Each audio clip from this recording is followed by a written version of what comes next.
Tu entends ce petit claquement métallique sec, ce fameux cliquetis qui survient dès que tu écrases un peu trop la pédale de droite pour doubler ou en monter. Si ton tableau de bord s'illumine avec le code P2341, c'est que ton cylindre numéro 6 est en train de crier au secours car il a dépassé son seuil de détection de cliquetis. Pour bien comprendre ce qui se joue sous ton capot, il faut savoir que ton moteur est équipé de capteurs de cliquetis, des sortes d'oreilles électroniques ultra-sensibles fixées sur le bloc. Ces capteurs utilisent des cristaux piézoélectriques qui réagissent aux vibrations anormales en créant une petite tension électrique. Le cerveau de ta voiture, le PCM, surveille ce signal en permanence.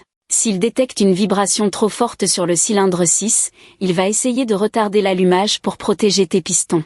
Le souci, c'est que le cliquetis, c'est un peu comme des mini-explosions incontrôlées qui martèlent ton moteur de l'intérieur, et ça peut faire des trous dans tes pistons en un rien de temps. Ce code est commun sur les Mercedes, les Ford ou les Nissan, et il ne faut surtout pas le laisser traîner car la gravité peut passer de minime à catastrophique très vite. Tu vas sentir une perte de puissance, ton moteur va brouter ou consommer beaucoup plus de carburant.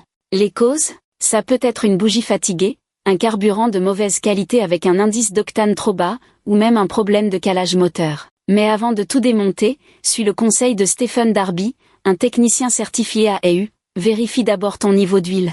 Un moteur qui manque d'huile peut faire un bruit mécanique que le capteur va interpréter à tort comme du cliquetis. Si ton huile est bonne, regarde tes câbles de bougie, s'ils sont vieux et qu'ils fuient électriquement, ça peut perturber le signal. Utilise ton multimètre pour tester la continuité du circuit du capteur de cliquetis jusqu'au calculateur. C'est un travail de détective où tu dois éliminer les bruits mécaniques réels avant de suspecter l'électronique. Si tu es un mordu de mécanique et que tu suis des chaînes comme Villebrequin ou que tu lis l'Argus, tu sais qu'un moteur qui chante mal, c'est souvent le début des gros ennuis, donc prends ton scanner et vérifie tes données en temps réel pour voir si le problème est permanent ou s'il n'arrive qu'à chaud.